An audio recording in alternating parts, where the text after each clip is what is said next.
हर बीतते दिन के साथ एक मसीही जीवन जीना मुश्किल होता जा रहा है।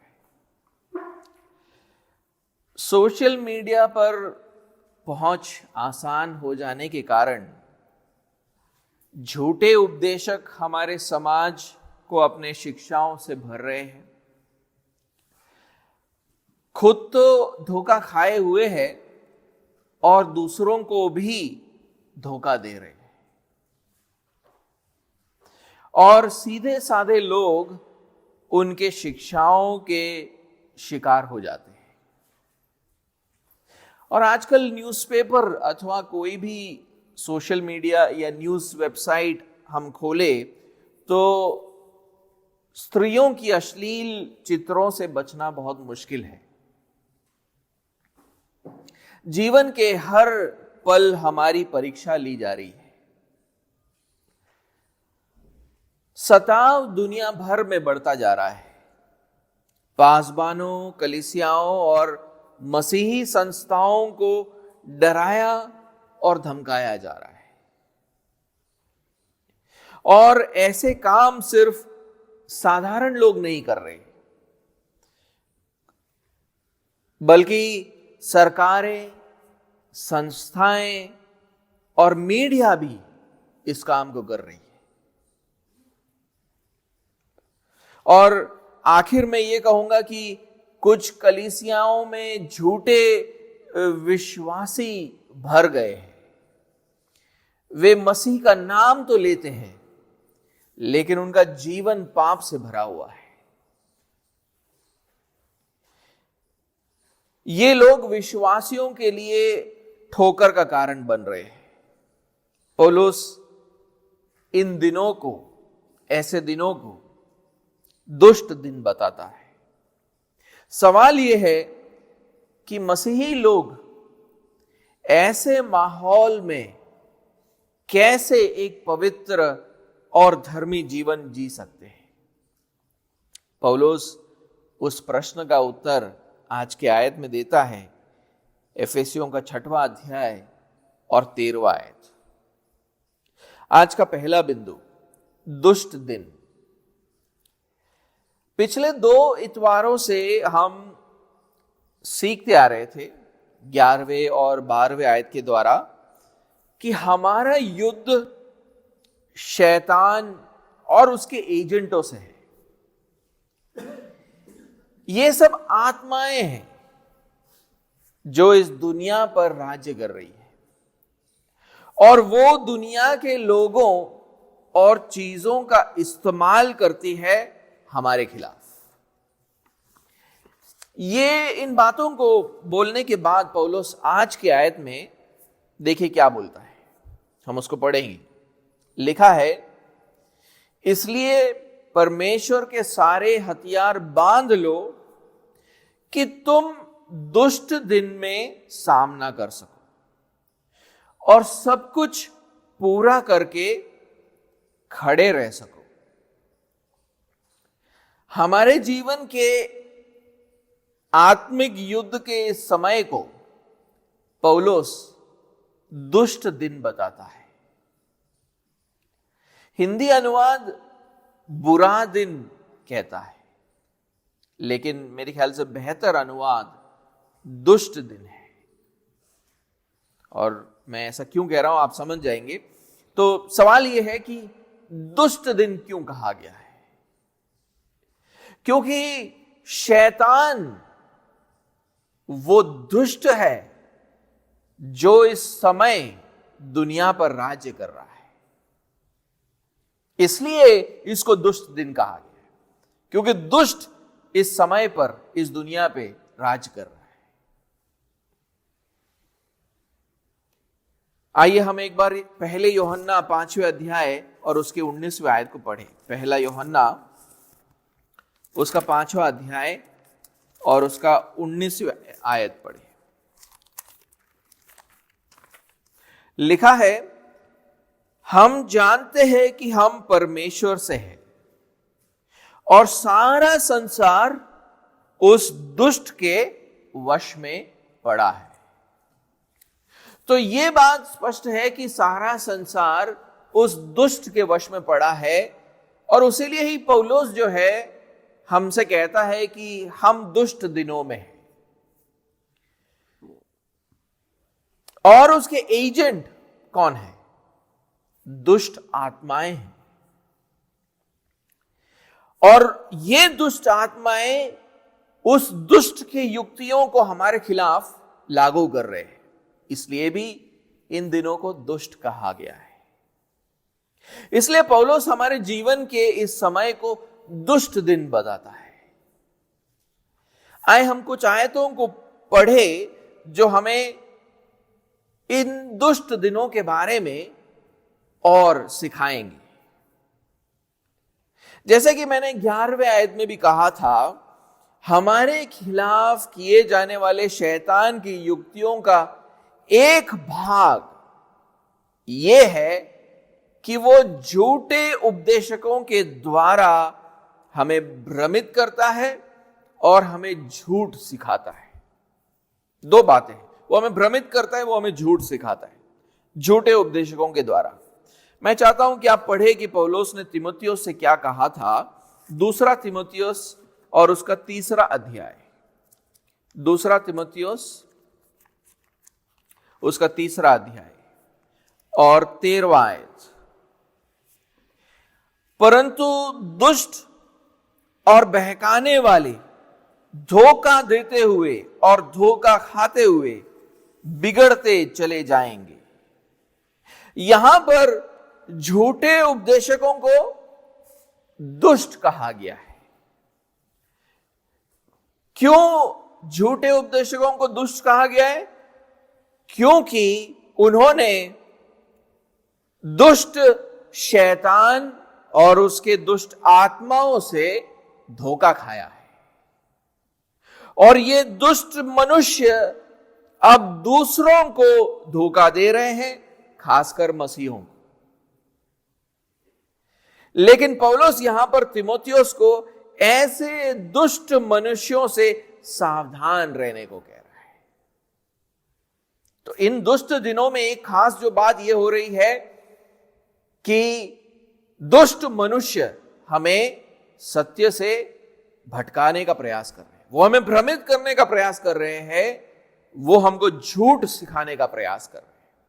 इसलिए भी इसको दुष्ट दिन कहा गया है। प्रेरित यूहन्ना झूठे उपदेशकों के कार्य को ही दुष्ट काम बताता है।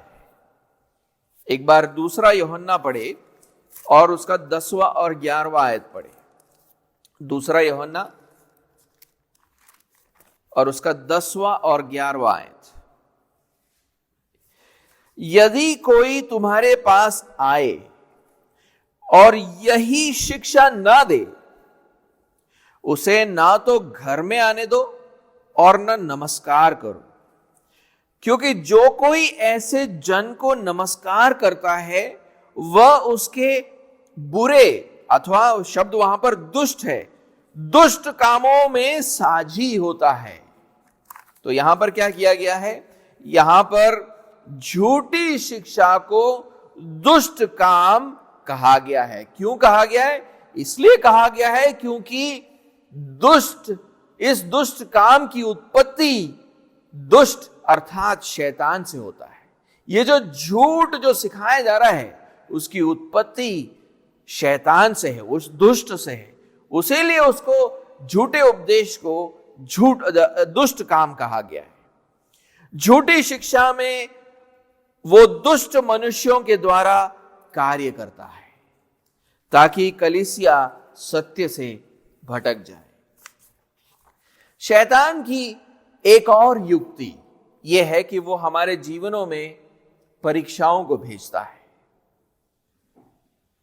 मत्ती के 6वें अध्याय और उसके 13वें आयत में यीशु इसलिए इन परीक्षाओं को भी दुष्टता बताता है।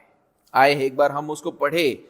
मत्ती का 6वां अध्याय और उसका 13वां आयत।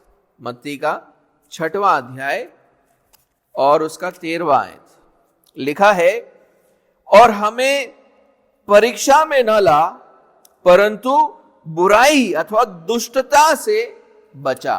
वहां पर जो शब्द है वही है दुष्टता। हमें परीक्षा में न ला परंतु दुष्टता से बचा। परीक्षा एक दुष्टता है जो हमें अलग अलग प्रकार के पापों की ओर खींचता है। शैतान की एक और युक्ति यह है कि वो हमारे जीवनों में क्लेश अथवा दुखों को भेजता है, और ये अक्सर सताव के रूप में हमारे जीवन में आता है। यूहन्ना का 17वां अध्याय पढ़े। यूहन्ना 17वां अध्याय और उसका 14वां और 15वां आयत। यूहन्ना 17, 14 और 15 आयत। मैंने तेरे वचन उन्हें पहुंचा दिए हैं। यीशु मसीह कह रहे हैं, पिता परमेश्वर से प्रार्थना की ओर के समय पे कह रहे हैं, मैंने तेरा वचन उन्हें पहुंचा दिया। यानी हम मसीहों के बारे में कह रहे हैं या चेलों के बारे में कहा जा रहा है। और संसार ने उनसे बैर किया, क्योंकि जैसा मैं संसार का नहीं वैसे ही वे भी संसार के नहीं। मैं यह विनती नहीं करता कि तू उन्हें जगत से उठा ले, परंतु यह कि तू उन्हें उस दुष्ट से बचाए रख। कलीसिया संसार में है और संसार कलीसिया से बैर करता है। यहां पर यीशु मसीह पिता से प्रार्थना करते हैं कि वो कलीसिया को दुष्ट से बचाए। बैर तो दुनिया कर रहा है, संसार कर रहा है, लेकिन यीशु मसीह प्रार्थना करता है कि दुष्ट से बचाए, क्योंकि वो दुष्ट ही है जो इस संसार को कलीसिया के विरोध में उकसाता है। वो दुष्ट ही है जो इस संसार को हमारे खिलाफ उकसाता है। वही उन्हें सिखाता है कि वो कलीसिया से बैर करें, और वो ऐसा इसलिए करता है ताकि हम अपने विश्वास को छोड़ दें। एक इसका उदाहरण हम देखेंगे प्रेरितों के कृत्य 17वें अध्याय और उसके 4 और 5वें आयत में। प्रेरितों का कृत्य उसका 17वां अध्याय और 4 और 5वें आयत में प्रायोगिक रीति से वो कैसे ये कार्य करता है उसको हम देखेंगे, कैसे वो लोगों को उकसाता है हमारे खिलाफ।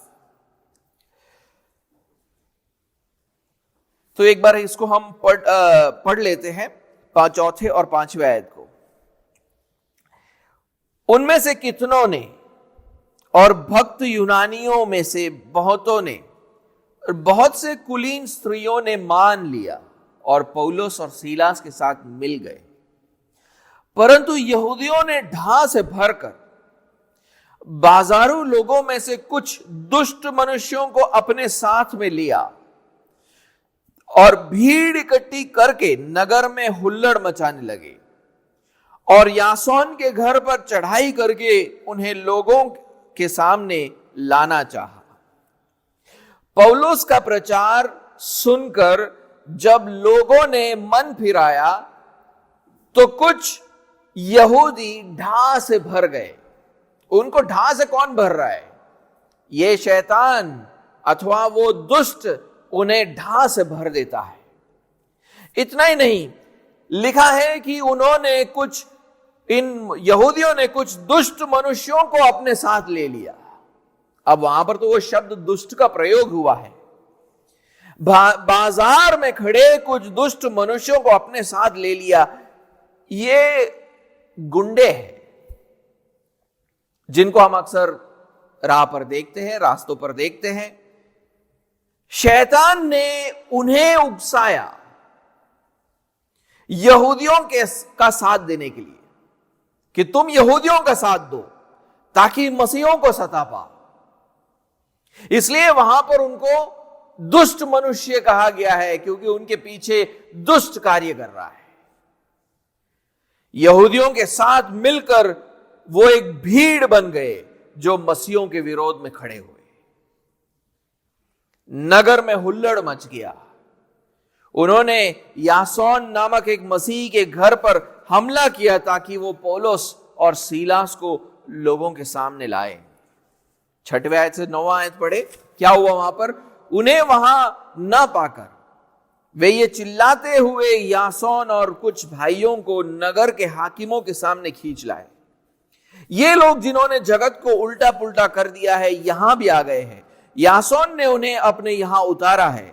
ये सब के सब यह कहते हैं कि यीशु राजा है और कैसर की आज्ञाओं का विरोध करते हैं। उन्होंने लोगों को और नगर के हाकिमों को यह सुनाकर घबरा दिया, इसलिए उन्होंने यासोन और बाकी लोगों से मुचलका लेकर उन्हें छोड़ दिया।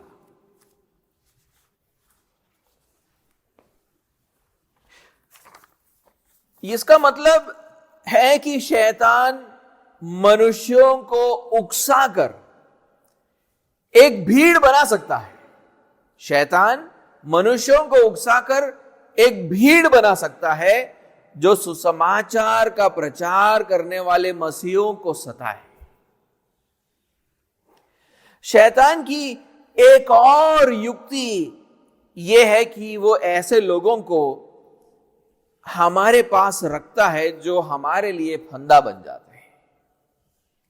इसीलिए पौलुस देखो पहले कुरिन्थियों के 5वें अध्याय में के 13वें आयत में क्या कहता है? वो कहता है कि इसलिए उस दुष्ट को अपने बीच से निकाल दो।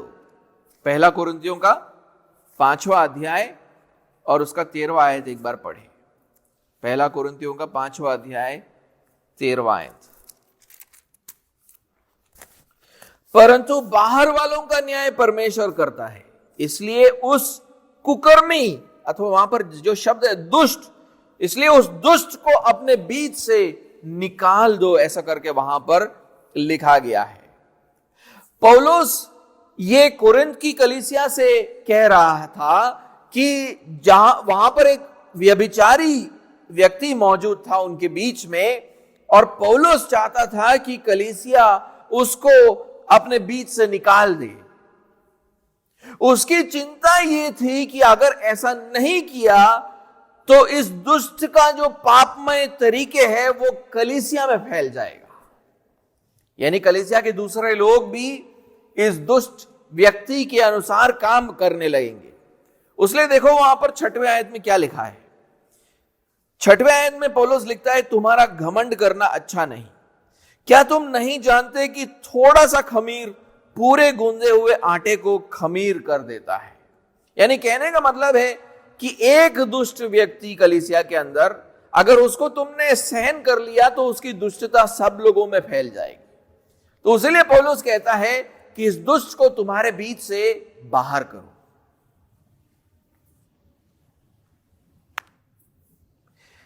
शैतान एक पश्चाताप रहित पापमय व्यक्ति को हमारे लिए फंदा बना सकता है, उसलिए वहां पर उसको दुष्ट कहा गया है, क्योंकि उसके पीछे शैतान कार्य कर रहा है। शैतान उस दुष्ट के द्वारा पूरे कलीसिया के अंदर पाप को फैला देना चाहता है। हमारे लिए एक ठोकर का कारण बनाना चाहता है, हमारे लिए एक फंदा तैयार कर रहा है। उनका व्यवहार, दुष्ट लोगों का व्यवहार जल्दी से पूरे कलीसिया में फैल जाता है।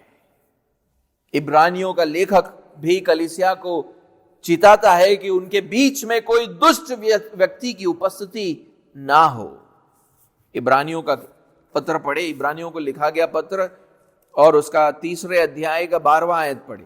इब्रानियों 3 अध्याय 12वां आयत लिखा है, हे भाइयों चौकस रहो कि तुम में ऐसा बुरा अथवा दुष्ट और अविश्वासी मन ना हो जो तुम्हें जीवते परमेश्वर से दूर हटा ले जाए।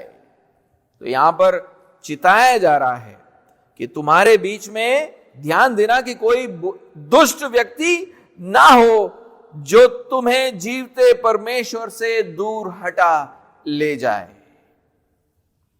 प्रेरित याकूब कलीसिया में पक्षपात करने वाले लोगों को अथवा कलीसिया में फूट डालने वाले लोगों को दुष्ट विचार से न्याय करने वाले बताता है। दुष्ट विचार से न्याय करने वाले लोग, क्योंकि ऐसे लोग शैतान के औजार होते हैं।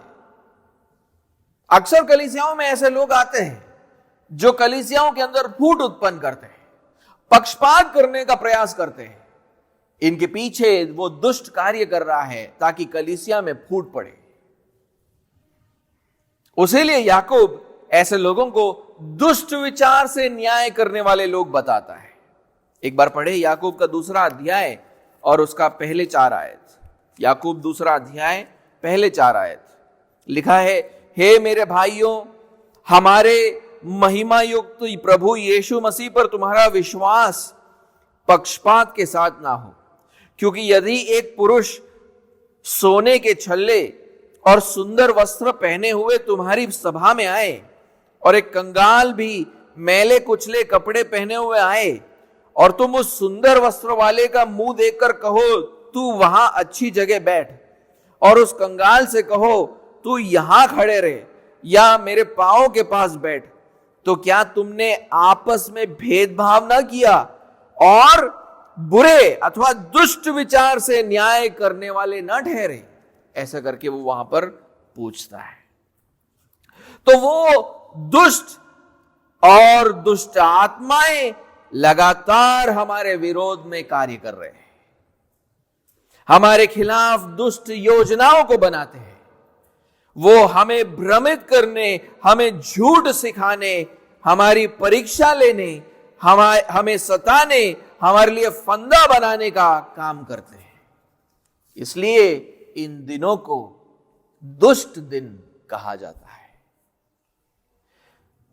तो पौलुस चाहता है कि मसीही लोग इन दुष्ट दिनों के प्रति एक सही प्रतिक्रिया करें।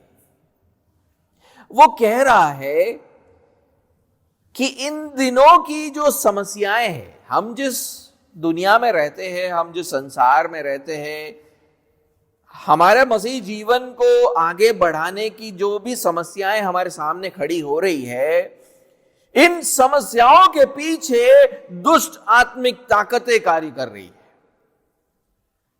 जिसका मतलब यह है कि हम मसीह अपने बल से लड़ नहीं सकते, मानवीय बल से या शारीरिक बल से हम दुष्ट आत्मिक ताकतों से नहीं लड़ सकते। हमारे शारीरिक ताकत से, बल से हम कुछ नहीं कर सकते। इस दुनिया के ढांचे से हम उसका कुछ नहीं बिगाड़ सकते। जिसका मतलब यह है कि हम अपने बल से नहीं लड़ सकते, लेकिन बहुत से मसीही ऐसा ही करना चाहते हैं। मैं 1-2 व्हाट्सएप ग्रुप्स में रहता हूं और जहां पर मैं अक्सर कुछ मसीहियों को एक पोस्ट डालते हुए देखता हूं, ये दल ज्वाइन कर लो, ये पार्टी ज्वाइन कर लो। क्या कर रहे हैं? वो कहना चाहते हैं कि और मसीहियों को पार्लियामेंट में भेजो। वो कहते हैं कि और वकीलों को कोर्ट में भेजो। क्यों? ताकि मसीहियों के खिलाफ सताव जो हो रहा है उसके खिलाफ हम लड़ सकें। लेकिन एक सवाल यहां पर उत्पन्न होता है कि अगर शैतान लोगों को उकसा सकता है तो तुम्हारे राजनेता और वकील क्या करेंगे? एक राजनेता कुछ नहीं कर पाएगा अगर शैतान इस संसार के लोगों को बैर से भर सकता है तो। सोच के देखिए, हमने किसी को एमपी बना दिया, एमएलए बना दिया है, लेकिन यहां के लोगों को शैतान खुद भर देता है, तो यह राजनेता क्या करेगा? कुछ नहीं कर सकता। वकील कुछ नहीं कर पाएंगे अगर शैतान कोर्ट के न्यायाधीशों को ही झूठी कहानियां सुना दे या अथवा उनको आकर्षक ऑफर दिखाकर या अथवा डराकर उनके दिमाग को भ्रष्ट कर दे। शैतान ये सब कर रहा है। जितने चाहे वकील आप कोर्ट में खड़े कर दो, आपके वकीलों से कोई मदद नहीं मिलने वाली है। पौलुस चाहता है कि हम ये जान ले कि हम इन दुष्ट दिनों को सिर्फ परमेश्वर के बल से सह सकते हैं। वो बल जो स्वर्ग से आता है। मनुष्यों और मानवीय ढांचों, संस्थाओं से आने वाला कोई बल किसी मसीह का मदद नहीं कर पाएगा, क्योंकि शैतान कहीं अधिक ज्यादा ताकतवर है। वो भीड़ देशों को हमारे खिलाफ उकसा सकता है। सिर्फ स्वर्ग से आने वाला बल इतना ताकतवर होता है कि वो हमारे लिए लड़ सकता है। वो हमारे लिए उस दुष्ट और उसके युक्तियों को हरा सकता है। और ये हमें आज के दूसरे बिंदु पर लेकर आता है। प्रार्थना करो, सामना करो और खड़े रहो। प्रार्थना करो, सामना करो और खड़े रहो। पौलुस हमें बताता है कि इस दुष्ट दिन का सामना करने के लिए हम कैसे बल पा सकते हैं। वो हमारे आयत में कहता है, परमेश्वर के सारे हथियार बांध लो। दुष्ट दिन में सामना करने के लिए परमेश्वर हमें बल देगा। वो हमें हथियार देगा। अगले हफ्ते से हम सीखेंगे कि इस हथियार के अलग अलग भाग क्या हैं। सत्य, धार्मिकता, सुसमाचार, ये सब बातें हैं।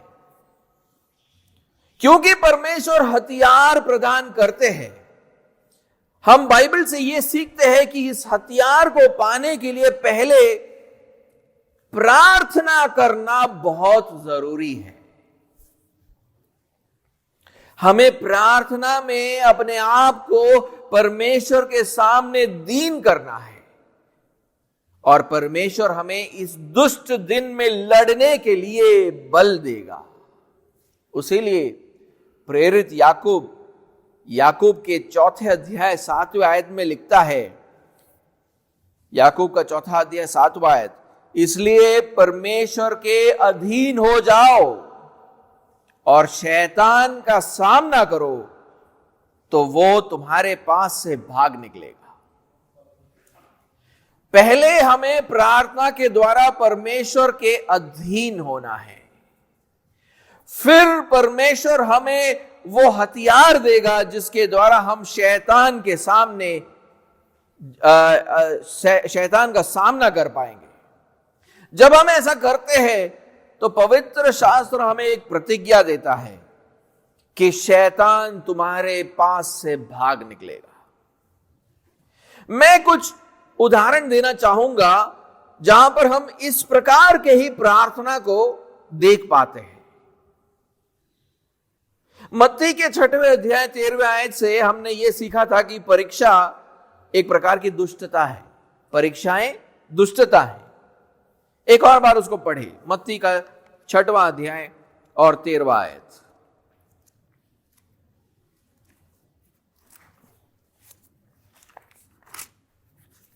वहां लिखा है, और हमें परीक्षा में न ला परंतु बुराई, और वहां पे शब्द दुष्टता, परंतु दुष्टता से बचा। कुछ अनुवाद कहते हैं मुझे दुष्ट से बचा। इंग्लिश बोलता है कि डिलीवर अस फ्रॉम ईविल। कुछ लोग ये सोचते हैं कि वहां पर उस दुष्ट की ही बात हो रही है, लेकिन परीक्षा जो है एक दुष्टता है। लेकिन यहां पर संदर्भ क्या है, उस संदर्भ को आप जानने का प्रयास करें। संदर्भ क्या है? संदर्भ यहां पर यह है कि यीशु अपने चेलों को सिखा रहा है कि प्रार्थना कैसे करना है ना। यीशु अपने चेलों को सिखा रहा है कि प्रार्थना कैसे करना है, और वो कहता है हमें परीक्षा के बारे में प्रार्थना करना चाहिए। यानी परीक्षाओं से बचने के लिए हमें प्रार्थना करना चाहिए। परीक्षा एक दुष्टता है जिसको दुष्ट अर्थात शैतान लेकर आता है, ताकि हम अलग अलग प्रकार के पापों में पड़े। इसलिए हमें प्रार्थना करना चाहिए कि परमेश्वर हमें परीक्षा पर विजय प्राप्त करने के लिए आत्मिक बल दे, कि परमेश्वर हमें ऐसी बुद्धि दे जिससे हम परीक्षाओं से बच पाए, अथवा वो हमें ऐसी शक्ति दे कि जब परीक्षाएं आए तो हम उस पर विजय प्राप्त कर सकें। तो हमें हमारी प्रार्थना ये अक्सर होनी चाहिए कि परमेश्वर तुम मुझे परीक्षाओं से बचा, और अगर परीक्षाएं आ चुकी है तो प्रार्थना करें कि तू अब मुझे बुद्धि बल दे ताकि मैं इस परीक्षा के ऊपर विजय प्राप्त कर सकूं। हमें यहां पर यह शिक्षा प्राप्त हो रही है कि प्रार्थना के द्वारा हम परमेश्वर के हथियार अथवा बल को पा सकते हैं, ताकि हम इस दुष्ट दिन का सामना कर सकें। जब शैतान वो दुष्ट परीक्षाओं को लेकर आएगा हमारे जीवन में, तो हम उसके बारे में प्रार्थना करें तो परमेश्वर हमें उस पर विजय होने के लिए बल देगा। यूहन्ना का 17वां अध्याय 14वें और 15वें आयत से हमने यह सीखा था कि क्लेश अथवा दुख भी एक प्रकार की दुष्टता है। दुष्ट उसे उत्पन्न करता है, दुष्ट उस क्लेश उस दुख को हमारे जीवन में भेजता है। एक और बार उसको पढ़े, यूहन्ना 17वां अध्याय और उसका 14वां और 15वां आयत। लिखा है, मैंने तेरा वचन उन्हें पहुंचा दिया है। यीशु मसीह पिता परमेश्वर से कह रहे हैं कि मैंने तेरा वचन उन्हें यानी चेलों को पहुंचा दिया है, और संसार ने उनसे बैर किया, क्योंकि जैसा मैं संसार का नहीं वैसे ही वे भी संसार के नहीं। मैं ये विनती नहीं करता कि तू उन्हें जगत से उठा ले, परंतु यह कि तू उन्हें उस दुष्ट से बचाए रख। ऐसा करके वहां पर लिखा है। फिर एक और बार इस आयत का संदर्भ प्रार्थना है। यीशु हमारे लिए पिता से प्रार्थना कर रहे हैं। वो कहता है कि संसार हमसे बैर करता है क्योंकि हम पिता के वचन उन्हें सुनाते हैं, क्योंकि हम उनसे कहते हैं कि उनके काम दुष्ट है और इसलिए उन्हें पश्चाताप करना चाहिए और यीशु मसीह पर विश्वास करना चाहिए। उसीलिए वो हमसे बैर करते हैं। यीशु ने वही कहा था। एक बार हम 7वें अध्याय के 7वें आयत में जाकर वापस आएंगे। 7वें अध्याय और 7वें आयत को एक बार पढ़े, देखिए वहां पर यीशु मसीह ने पहले क्या कहा था। 7वां अध्याय 7वां आयत कहता है, संसार, वो यहां पर अपने भाइयों से ही बात कर रहा था जो उसका विरोध कर रहा था। कहता है, संसार तुमसे बैर नहीं कर सकता, परंतु वो मुझसे बैर करता है, क्योंकि मैं उसके विरोध में ये गवाही देता हूं कि उसके काम बुरे अथवा दुष्ट है। यीशु मसीह जानते थे कि ये संसार दुष्ट लोगों से भरा हुआ है और वे उससे और परमेश्वर के हर संतान से बैर करते हैं। लेकिन उनके दुष्टता के पीछे, उनके बैर के पीछे कौन खड़ा है? शैतान खड़ा है। वही उनके मनों को दुष्टता और बैर से भर देता है, उसके अंदर दुष्टता और बैर का बीज बोता है। उसीलिए 17वें अध्याय 15वें आयत में यीशु पिता से प्रार्थना करते हैं कि वो हमें उस दुष्ट से बचाए रखे। उसकी प्रार्थना यह है कि जब वो दुष्ट संसार को हमारे खिलाफ उकसाए तब हम भय से संकुचित ना हो जाए, बल्कि विश्वास में बने रहने के लिए बल पाए। पौलुस भी ऐसे ही सोचता था, इसलिए वो थिस्सलुनीकिया के कलीसिया को प्रार्थना करने को कहता है उसके लिए कि परमेश्वर उसे टेढ़े और दुष्ट मनुष्यों से बचाए जो उसके प्रचार का विरोध करते हैं या उसके प्रचार पर विश्वास नहीं करते। दूसरे थिस्सलुनीकियों का 3 अध्याय पढ़े और देखिए वहां पर पौलुस क्या कहता है। दूसरे थिस्सलुनीकियों का 3 अध्याय और पहले 2 आयत लिखा है, अंत में हे भाइयों हमारे लिए प्रार्थना किया करो। यीशु मसीह कलीसिया से कह रहा है, हे भाइयों हमारे लिए प्रार्थना किया करो कि प्रभु का वचन ऐसा शीघ्र फैले और महिमा पाए जैसे तुम में हुआ, और हम टेढ़े और दुष्ट मनुष्यों से बचे रहे, क्योंकि हर एक में विश्वास नहीं। ऐसा करके वो वहां पर कहता है।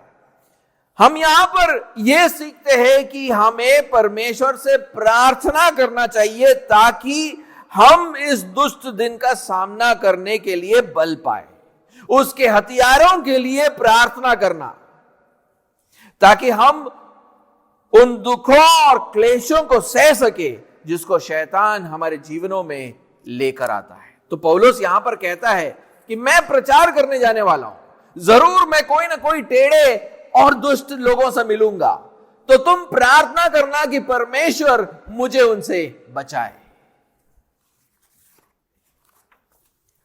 अब मैं चाहता हूं कि आप उसके अगले ही आयत को पढ़ें। दूसरे थिस्सलुनीकियों का 3 अध्याय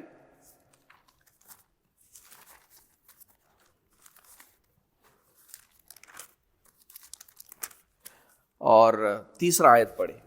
लिखा है, परंतु प्रभु सच्चा है, वह तुम्हें दृढ़ता से स्थिर करेगा और उस दुष्ट से सुरक्षित रखेगा, उस दुष्ट से सुरक्षित रखेगा। पौलुस इस आयत में कहता है, पौलुस कलीसिया से कह रहा है, प्रभु यीशु मसीह सच्चा है, वो उन्हें बल देगा और उन्हें उस दुष्ट से सुरक्षित रखेगा। टेढ़े और दुष्ट लोग जो उनके प्रचार का विरोध करते हैं, उनके पीछे वो दुष्ट कार्य कर रहा है, लेकिन बोलता है कि प्रभु यीशु उनको सुरक्षित रखेगा। प्रार्थना करने को कहता है और फिर उनसे कहता है कि प्रभु यीशु मसीह तुम्हें सुरक्षित रखेगा। भले हम पिता परमेश्वर से प्रार्थना करते हैं, दुष्ट का सामना करने का बल प्रभु यीशु मसीह के द्वारा हमें दिया जाता है। यानी हम पिता परमेश्वर से प्रार्थना करते हैं, बल सीधा हमारे पास नहीं आता है, वो हमें इसलिए देता है क्योंकि हम प्रभु यीशु मसीह में विश्वास करते हैं। प्रभु यीशु मसीह के द्वारा वो सारे आशीषों को हमें प्रदान करता है।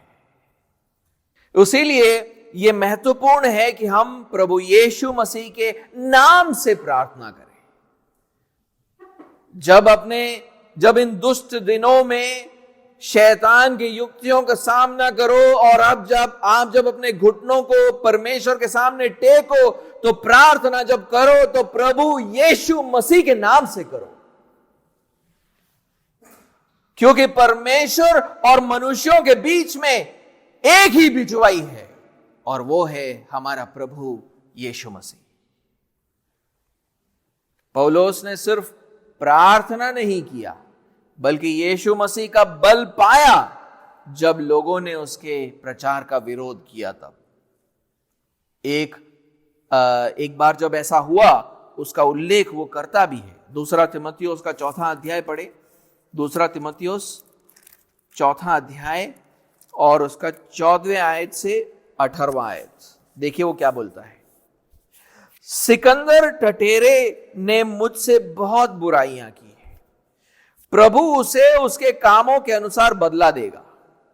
तू भी उससे सावधान रहे, क्योंकि उसने हमारी बातों का बहुत ही विरोध किया है। मेरे पहले प्रतिवाद के समय किसी ने भी मेरा साथ नहीं दिया, वरन सब ने मुझे छोड़ दिया था। भला हो कि इसका उनको लेखा देना ना पड़े, परंतु प्रभु मेरा सहायक रहा और मुझे सामर्थ्य दी, ताकि मेरे द्वारा पूरा पूरा प्रचार हो और सब अन्य जाति सुन ले। मैं सी के मुंह से छुड़ाया गया, और प्रभु मुझे हरेक बुरे अथवा दुष्ट लिखा है वहां पर, प्रभु मुझे हर एक दुष्ट काम से छुड़ाएगा और अपने स्वर्गीय राज में सुरक्षित पहुंचाएगा। उसकी महिमा युगानुयुग होती रहे, आमीन। प्रेरित यूहन्ना ने भी ये जाना कि दुष्ट का सामना करने के लिए बल हम प्रभु यीशु मसीह के द्वारा प्राप्त करते हैं।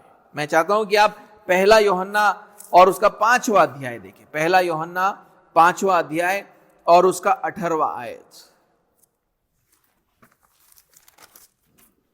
5वां अध्याय 18वां आयत क्या लिखा है वहां पर, देखिए। हम जानते हैं कि जो कोई परमेश्वर से उत्पन्न हुआ है, यानी जिसने नया जन्म पाया है, उसलिए वहां पर लिखा है परमेश्वर से उत्पन्न होना। हम जानते हैं कि जो कोई परमेश्वर से उत्पन्न हुआ है वह पाप नहीं करता, पर जो परमेश्वर से उत्पन्न हुआ, आपके अनुवाद में लिखा है उसे वह बचाए रखता है, ऐसा नहीं है, पर जो परमेश्वर से उत्पन्न हुआ वह उसे बचाए रखता है, और वह दुष्ट उसे छूने नहीं पाता। फिर से कहूंगा, वहां पर जो इस सुधार की जरूरत है, पर जो परमेश्वर से उत्पन्न हुआ वह उसे बचाए रखता है। किसको? जो परमेश्वर से उत्पन्न हुआ, उसको परमेश्वर से उत्पन्न हुआ व्यक्ति उसको बचाए रखता है, और दुष्ट उसको छूने नहीं पाता है। तो क्या कहा जा रहा है यहां पर? इस आयत के पहले भाग में यह नहीं कहा जा रहा कि नया जन्म पाया हुआ कोई व्यक्ति जो है कभी पाप नहीं करता, ऐसा नहीं कहा जा रहा है, बल्कि पाप को वो अपना एक व्यवहार नहीं बना लेता है, एक हैबिट नहीं बना लेता है। और फिर यूहन्ना प्रेरित हमें कारण बताता है कि नया जन्म पाया हुआ व्यक्ति पाप पर एक विजयी जीवन कैसे जी सकता है। वो कहता है जो परमेश्वर से उत्पन्न हुआ। कौन परमेश्वर से उत्पन्न हुआ? उसका मतलब है यीशु मसीह जो परमेश्वर से उत्पन्न हुआ, वो हमें बचाए रखता है। प्रभु यीशु मसीह उस दुष्ट को नए जन्म पाए हुए मसीहों को छूने नहीं देता है। प्रभु यीशु मसीह उस दुष्ट को नए जन्म पाए हुए मसीहों को छूने नहीं देता है। ऐसा करके प्रेरित यूहन्ना वहां पर कहता है। प्रभु यीशु मसीह हमें बल देता है और हमें सुरक्षित रखता है। इसलिए यह जानना बहुत महत्वपूर्ण है कि जब हम दुष्ट दिन का सामना करें, तब हमें प्रभु यीशु मसीह के नाम से परमेश्वर से प्रार्थना करना चाहिए, क्योंकि परमेश्वर यीशु मसीह के द्वारा हमें हर आशीष प्रदान करता है। आखिर में पौलुस हमारे आयत में कहता है, और सब कुछ पूरा करके खड़े रह सको। आपके आयत में लिखा होगा स्थिर रह सको, स्थिर नहीं, खड़े रह सको, क्योंकि वही शब्द का इस्तेमाल 11वें आयत में हुआ है, खड़े रह सको। परमेश्वर से बल पाने का उद्देश्य यह है कि तुम खड़े रह सको, जिसका मतलब है कि शैतान की युक्तियां हमें नाश ना कर पाए, हमारा अंत ना कर पाए। शैतान हमें पापमय जीवन की ओर खींचकर हमारा नाश करना चाहता है, हमारा अंत कर देना चाहता है। लेकिन अगर हम दुष्ट दिन में परमेश्वर से प्रार्थना करें, तो प्रभु यीशु मसीह हमें बल देगा और दुष्ट के सामने हम खड़े रह पाएंगे। शैतान हमारे पास से भाग निकलेगा, हमारा नाश करने में, हमारा अंत करने में वो सफल नहीं हो पाएगा, वो विफल हो जाएगा, और हम एक पवित्र और धर्मी जीवन जी पाएंगे। हम शैतान के सामने खड़े रह पाएंगे। मैंने आप लोगों से कहा था, जब शैतान और उसकी ताकतें हमारा विरोध में कार्य करती है, तब हम अपने बल से उनका सामना नहीं कर सकते हैं। हमारे राजनीतिक उम्मीदवार कुछ नहीं कर पाएंगे अगर शैतान खुद देश के लोगों को उकसा रहा हो। हमारे राजनीतिक उम्मीदवार कुछ नहीं कर पाएंगे अगर शैतान खुद इस देश के लोगों में कार्य करे। तो आज से राजनेताओं के ऊपर विश्वास करना छोड़ दो। आज से इन पार्टियों के ऊपर विश्वास करना छोड़ दो। हमारा जो सताव से बचाव जो है इन राजनेताओं से कभी नहीं आने वाला है, क्योंकि हमें सताने वाले के पीछे बड़ी एक दुष्ट आत्मिक ताकत कार्य कर रही है। कोई बड़ा नाम, कोई बड़ी पार्टी, कोई महागठबंधन हमें बचा नहीं सकती है।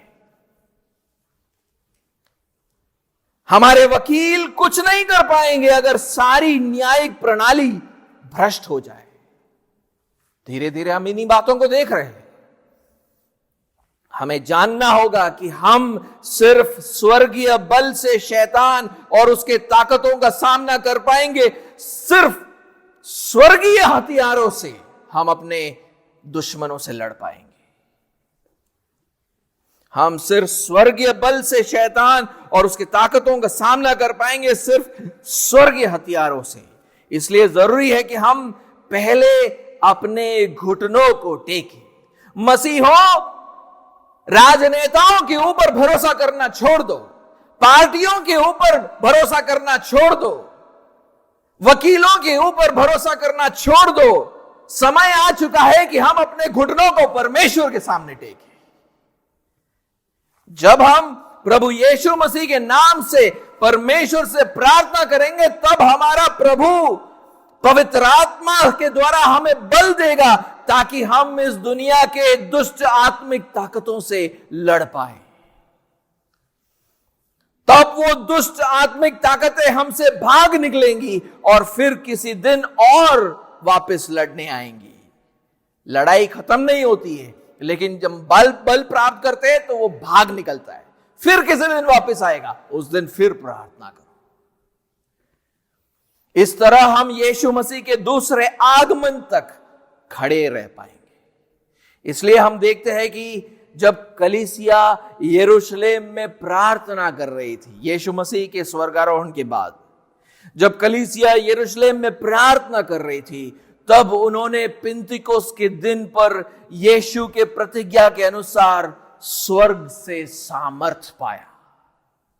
उसी लिए पहली शताब्दी की कलीसिया उस तरह खड़ी हो पाई शैतान और उसके ताकतों के सामने। उसी लिए एक छोटा झुंड इस दुनिया का सबसे बड़ा धर्म बन गया, क्योंकि उनके पीछे स्वर्गीय ताकतें काम कर रही थी। और वही सामर्थ का उंडेलना आज भी जारी है कलीसिया के ऊपर।